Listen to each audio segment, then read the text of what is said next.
प्यारे प्यारे बच्चों, सपोज आपके स्कूल में आपके टीचर कहते हैं कि आपने पाइथन पढ़ लिया है, चलो हमें 500 स्टूडेंट्स का डेटा स्टोर करके दिखाओ।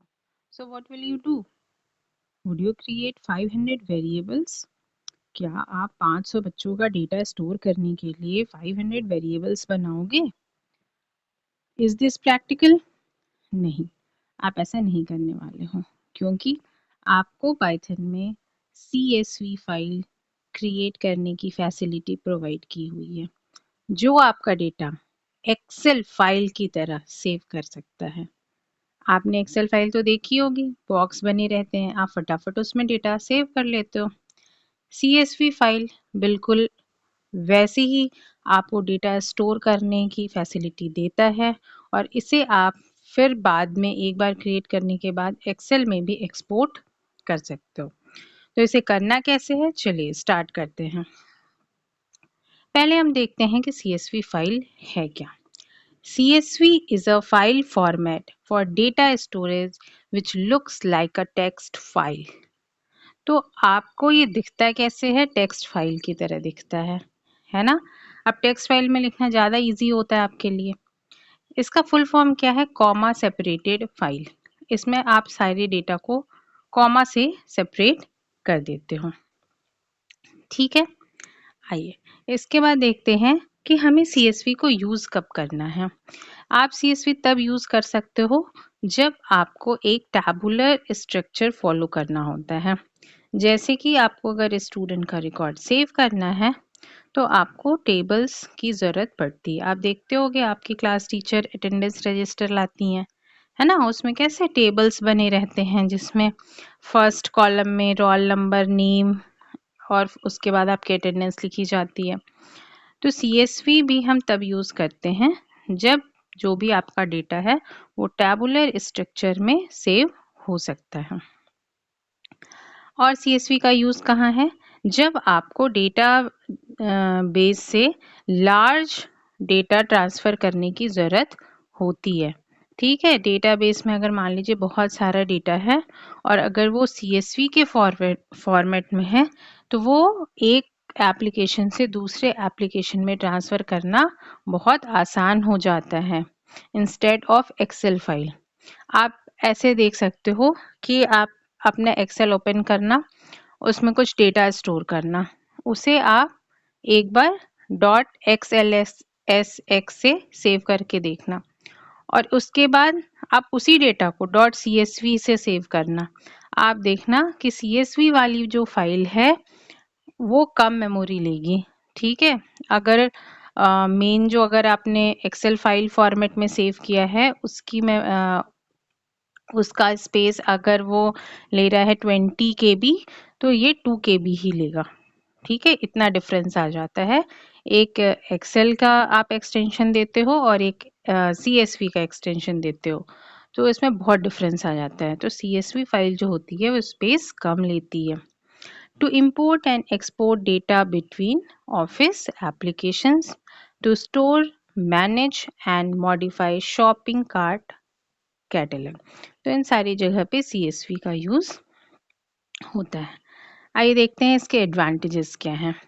इसके एडवांटेजेस हैं faster to handle, smaller in size, easy to generate, human readable and easy to edit manually.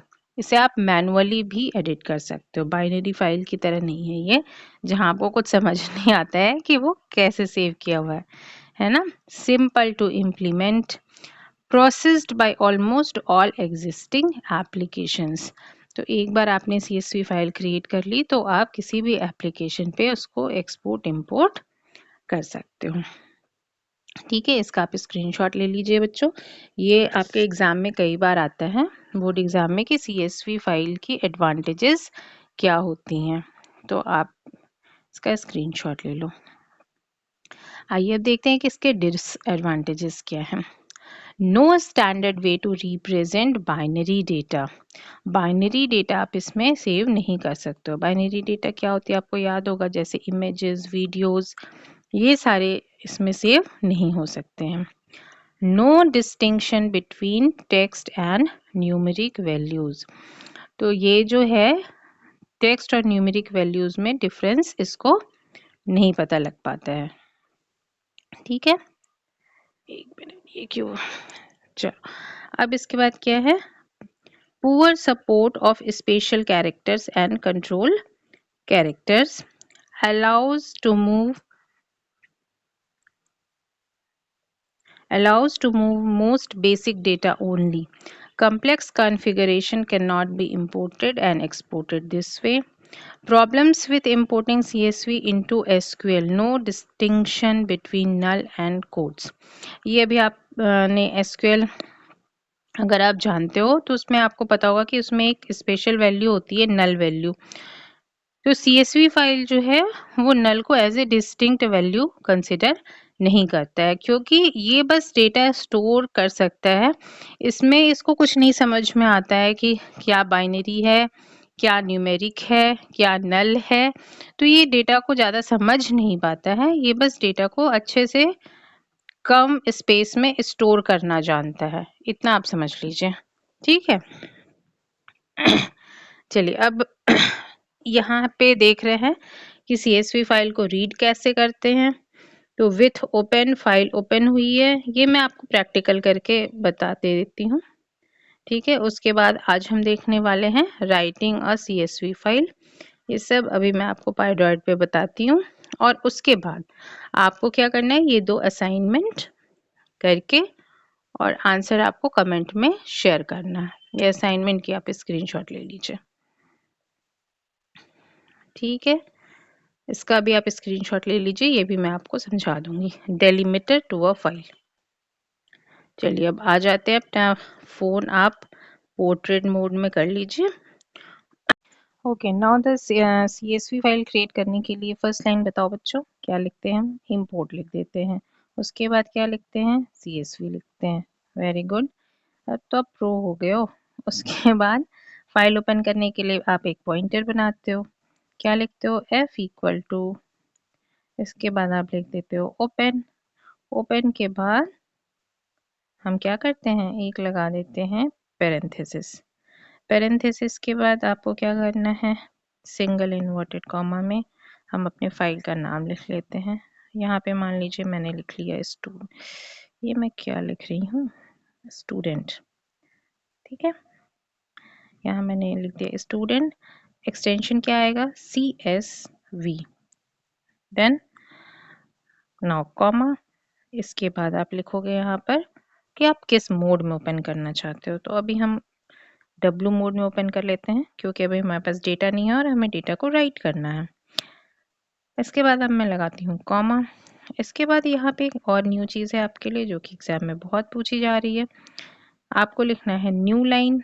New line के बाद आप लगाओगे इक्वल टू, और यहाँ पे जस्ट एक सिंगल इन्वर्टेड कॉमा लगा दोगे। ये क्यों है, देखो न्यू लाइन क्या करता है, जब आप CSV में नॉर्मल CSV फाइल क्रिएट कर लेते हो जिसमें आप न्यू लाइन नहीं लिखते हो, then what it will do, वो हर एक रिकॉर्ड के बीच में एक ब्लैंक लाइन ऐड कर देता है। जैसे जब बच्चे पढ़ाई करते हैं स्टार्टिंग में, छोटे बच्चे कैसे लिखते हैं, एक लाइन, फिर एक लाइन पूरा ही ब्लैंक छोड़ देते हैं, फिर नेक्स्ट लाइन पे आते हैं। वैसे ही ये CSV भी राइट करता है, पर हम ऐसा नहीं चाहते, हम बड़ों की तरह लिखना चाहते हैं ना। तो हम क्या करेंगे, न्यू लाइन इक्वल टू एक कॉमा दे देंगे। इसका मतलब है कि आप न्यू लाइन में नई लाइन को ऐड मत करो, ठीक है। तो फाइल आप ओपन कर लोगे। इसके बाद एक चीज़ बहुत ध्यान रखनी है कि CSV फाइल में आपको 2 पॉइंटर्स क्रिएट करना होता है। आज जब आप टेक्स्ट फाइल और बाइनरी फाइल पढ़ रहे थे तब आप सिर्फ F क्रिएट कर रहे थे, ठीक है। अब आप क्या करोगे, 2 पॉइंटर्स क्रिएट करोगे। कैसे करोगे, लेट्स सी। सबसे पहले हम दूसरे पॉइंटर को नाम दे देते हैं, यहाँ मैंने W लिख दिया है, और उसके बाद मुझे लिखना है F.writer, ठीक है। F.writer क्या करेगा, ये दूसरा पॉइंटर क्रिएट कर देगा, और इसके पैरेंथेसिस में हमें इस फर्स्ट वाले पॉइंटर को पास करना है। तो मैंने लिख दिया, सॉरी F.writer नहीं, CSV.writer, और इसमें मुझे फर्स्ट वाले पॉइंटर की वैल्यू को पास करना है। तो यहाँ मैंने लिख दिया F। अब यहाँ पे मेरा दूसरा पॉइंटर भी क्रिएट हो गया है। Now we have two functions. पहला फंक्शन है राइट रो, तो हम क्या लिखेंगे, w डॉट राइट रो, और इसमें हमें जो भी डेटा लिख रखना है वो हम डाल देंगे। तो सबसे पहले हमें लिखना है सपोज रोल नंबर, तो हम यहाँ पर क्या लिखेंगे, रोल। इसके बाद सेकेंड वैल्यू आपको लिखनी है सपोज नेम, तो आप यहाँ पे क्या लिखोगे, नेम।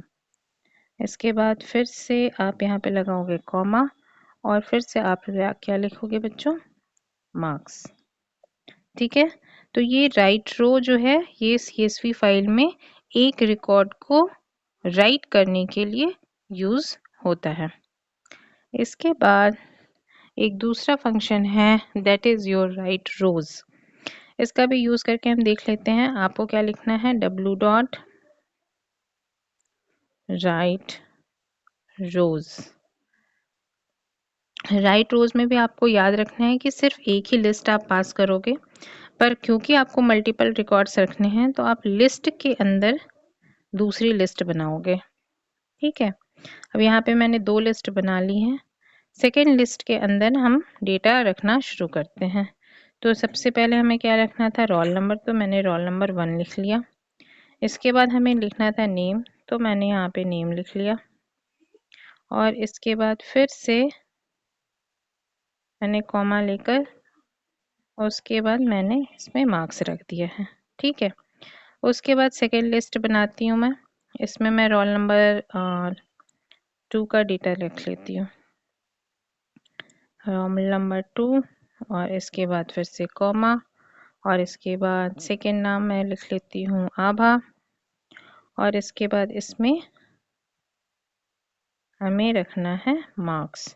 मार्क्स पहले मैंने कितना लिखा था, 67, इसको मैं कर देती हूँ 78। चलो जी, ये अब हमारा प्रोग्राम ऑलमोस्ट रेडी हो चुका है। फाइल ओपन हुई, फर्स्ट पॉइंटर क्रिएट हुआ। लाइन नंबर 3 देखिए, हमने लिखा CSV डॉट राइटर, तो हमने सेकेंड पॉइंटर क्रिएट किया। हमेशा याद रखना है CSV फाइल में 2 पॉइंटर्स क्रिएट होते हैं। ये भी आपका मल्टीपल चॉइस क्वेश्चन आ सकता है कि CSV फाइल में कितने पॉइंटर्स आप क्रिएट करते हो, तो हमेशा याद रखना है 2 पॉइंटर्स क्रिएट करते हो। लाइन नंबर 4 में मैंने लिखा राइट रो, और मैंने हेडिंग को राइट कर लिया। लाइन नंबर 5 में लिखा है मैंने राइट रोज, और मैंने 2 रिकॉर्ड्स लिख लिए हैं। इसके बाद फाइल को मैं क्लोज कर देती हूँ, f डॉट क्लोज और parenthesis. Let's run the program. Okay, program finish हो गया है, यानी प्रोग्राम बिल्कुल सही से राइट हो गया है। अब इसको ओपन करके देखते हैं कि ये स्टूडेंट डॉट CSV क्रिएट हुआ है या नहीं। पहले मैं अपना फोल्डर खोलूंगी, ओपन, लास्ट ओपन, यहाँ देखते हैं अपनी CSV फाइल। ये देखिए स्टूडेंट डॉट CSV ओपन हो गया, 40B की। इसको क्लिक कर लेती हूँ मैं, तो ये देखो, ये आप देख रहे हो ना, कॉमा सेपरेटेड फाइल क्रिएट हो गई है, जिसमें सारे रिकॉर्ड्स कॉमा से सेपरेटेड है। रोल नेम मार्क्स 1 राहुल 67, 2 आभा 78, ये आपके रिकॉर्ड्स क्रिएट हो गए हैं। अब ये मैनुअली भी हम लिख सकते हैं, ठीक है, और फिर पाइथन से रीड कर सकते हैं।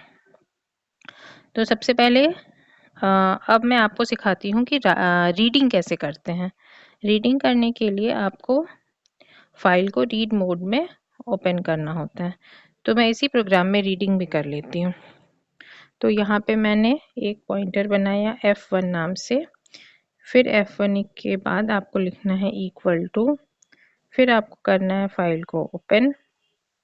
ओपन में आपको मेंशन करना है कि आप कौन सी फाइल को ओपन करना चाहते हो, बताइए, स्टूडेंट डॉट CSV, इसे हम ओपन करना चाहते हैं। ओके, देन कॉमा, इसके बाद आपको मोड मेंशन करना है रीडिंग मोड, ठीक है, इसमें न्यू लाइन देने की ज़रूरत नहीं है। अब आपको मैंने क्या बताया है, हमेशा 2 पॉइंटर्स क्रिएट होंगे। यहाँ भी मुझे 2 पॉइंटर क्रिएट करना होगा फॉर रीडिंग पर्पस। तो मैं लिखूंगी R equal to CSV dot reader. Reading a CSV file के क्वेश्चंस मैक्सिमम बोर्ड एग्जाम में आते हैं, तो ये आप बहुत अच्छे से सीख लो कि कैसे रीडिंग करते हैं। सेकेंड पॉइंटर में क्या पास होता है बताइए?